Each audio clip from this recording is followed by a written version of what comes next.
MTV நேயர்களுக்கு வணக்கம். இப்போது நாம் பார்க்க போவது மருதம் படத்தின் திரை விமர்சனம். மருதம் படத்தில் விதார்த், ரக்ஷனா, அருள்தாஸ், நாகராஜ், மாறன் மற்றும் பலர் நடித்திருக்கிறார்கள். என்ஆர் ரகுநந்தன் இசையமைத்திருக்கிறார். கே சோமசுந்தரம் ஒளிப்பதிவு செய்திருக்கிறார். கஜேந்திரன் கதை, திரைக்கதை, வசனம் எழுதி இயக்கியிருக்கிறார்.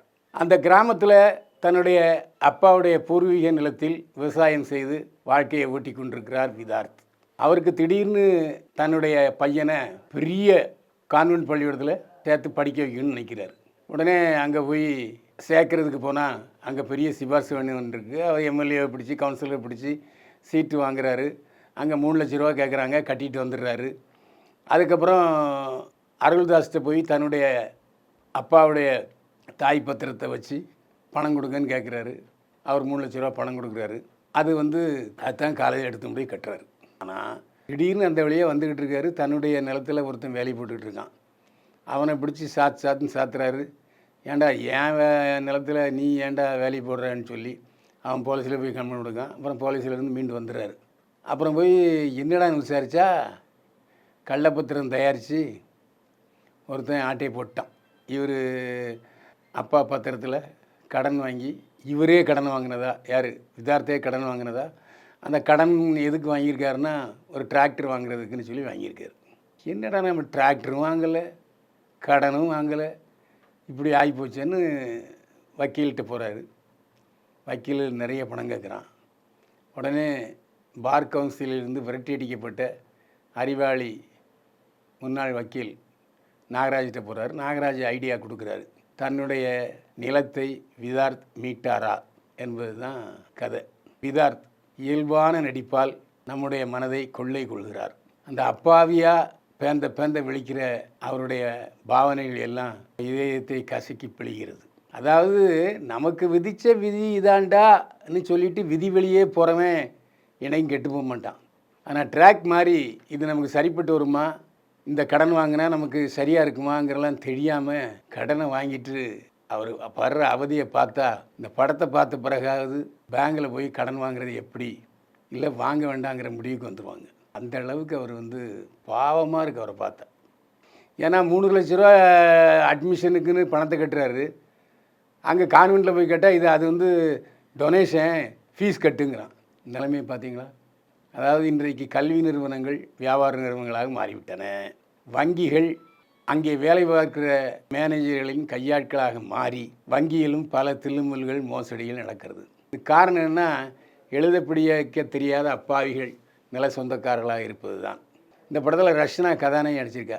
பாத்திரத்துக்கு அவருடைய முகத்தோற்றம் ஒத்துழைக்கவில்லை. ஆனால் அட்ஜஸ்ட் பண்ணி சமாளிக்கார். சரி, நம்ம பாத்திரம் இதுதான், இந்த பாத்திரத்தை முடந்து நடத்தியிருக்கிறார் ரக்ஷனா. சரவண சுப்பையா ஒரு வங்கி மேனேஜர் எந்த அளவுக்கு மோசடியாக இருப்பாங்கிறதுக்கு அவர் தான் உதாரணம். இந்த பேங்கிங் மேனேஜர்கள்ட்ட ரொம்ப ஜாக்கிரதையாக இருந்துங்க, அப்படியே ஐஸ் வச்சு நம்மளை கவுத்துருவாங்கிறதுக்கு உதாரணம் இயக்குனர் சரவண சுப்பையா. இந்த கருப்பு கண்ணாடியில் அவருடைய கண் பார்வை நமக்கு சரியாக தெரியல, பாவனைகள் தெரியலைன்னாலும் இருந்தாலும் சமாளிக்கிறார். அருள்தாஸ் எல்லா படத்துலையும் வில்லனாக வருவார். இந்த படத்தில் விதார்த்துக்கு உதவுவனாக வருகிறார். 2-3 கட்டம்தான், ஓகே. மாறன் காமெடியில் அசத்துறார். ஆனால் அவர் கடைசி வரைக்கும் ஏன் ட்ராவல் பண்ண வைக்கலை அப்படிங்கிற நமக்கு தெரியல. ஒரு 3 கட்டங்கள் வருகிறார். மாறன் நம்முடைய மனதை இயல்பாக கவர்கிறார். ஒரு நல்ல காமெடி நடிகன், பழைய சுருளிராஜன் டைப்பில் நிச்சயமாக மாறன் வருவார் என்று நம்புகிறோம், வாழ்த்துக்கிறோம். இந்த படத்தில் அந்த சின்ன பையன் நடிச்சிருக்கான். அந்த பையன் எல்லாம் நடிச்சிருக்கான். நம்ம பக்கத்து வீட்டுக்கார பையன் மாதிரியே இருக்கான். விவசாயி மகன்மாகவே வாழ்ந்துட்டு இருக்கான் அந்த பையன். அனைத்து நடிகர்களும் சிறப்பாக நடிக்க வைக்கப்பட்டிருக்கிறார்கள். ரகுநந்தன் இசை அந்த கிராமத்து வாசனையை நமக்கு ஊட்டுகிறது. இயல்பான பாடல்கள், மாண்டேஜ் சாங்ஸும் உண்டு.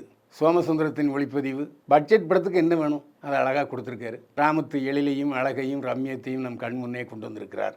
கஜேந்திரன் ஒரு நல்ல விழிப்புணர்வு படத்தை எடுத்திருக்கிறார். எல்லா இயக்குநர்களும் கமர்ஷியல் படமாக 4-5 குத்துப்பாட்டு, அடி குத்து, லவ் சீனு அப்படின்னு வச்சு கதையை ஓட்டிட்டு போயிடுவாங்க. ஆனால் இவர் அப்படி அல்ல. நாம் எடுக்கிற படம் மக்களுக்கு பாடமாக இருக்க வேண்டும். இந்த படத்தை பார்த்து விழிப்புணர்வு மக்களுக்கு வர வேண்டும் என்ற நல்ல எண்ணத்தின் அடிப்படையோடு இயல்பாக இயக்கியிருக்கிறார் கஜேந்திரன். அவருக்கு நமது வாழ்த்துக்கள். தொடர்ந்து இப்படிப்பட்ட நல்ல படங்களை இயக்கி மக்களுக்கு தர வேண்டும் என்பது நம்முடைய கோரிக்கை. மருதம் என்று பெயர் வைத்திருக்கிறார்கள். அருமையான பேர். விவசாய நிலமும் அதை சார்ந்த பகுதிகளுங்கிறது தான் மருதம். அருமையான தமிழ் தலைப்பு. அந்த தமிழ் தலைப்பை வைத்திருக்கிற இயக்குனர் கஜேந்திரனை மீண்டும் ஒரு முறை பாராட்ட வேண்டும். தயவு செஞ்சு மருதம் மாதிரி படங்களை தியேட்டரில் போய் பாருங்கய்யா. நல்ல படங்கள். நம்ம படம் பார்க்கும்போதே நமக்கு ஒரு விழிப்புணர்வை கொடுக்கறது, ஒரு நல்ல படிப்பினையை தருகிறது. மருதம் படத்தில் தியேட்டரில் போய் குடும்பத்தோடு பாருங்கள். அதாவது எம்பிபிஎஸ் படிக்கிறவன் சாதாரண கார்ப்பரேஷன் பள்ளிக்கூடத்தில் இருந்து படித்து எம்பிபிஎஸ் வாங்குகிறான். பெரிய பள்ளிக்கூடங்களில் படித்தும் எம்பிபிஎஸ்சில் தோல்வியை வருகிறார்கள். எனவே படிக்கணுங்கிற மாணவன் அரிக்கன் லைட்டில் வச்சு கூட பாஸ் ஆகாமல், அதுக்கு நானும் உதாரணம். அதனால் பெரிய பள்ளிக்கூடத்தில் படித்தாதான், கான்வெண்ட்டில் படித்தாதான் படிப்பு ஏறுங்கிறது அல்ல.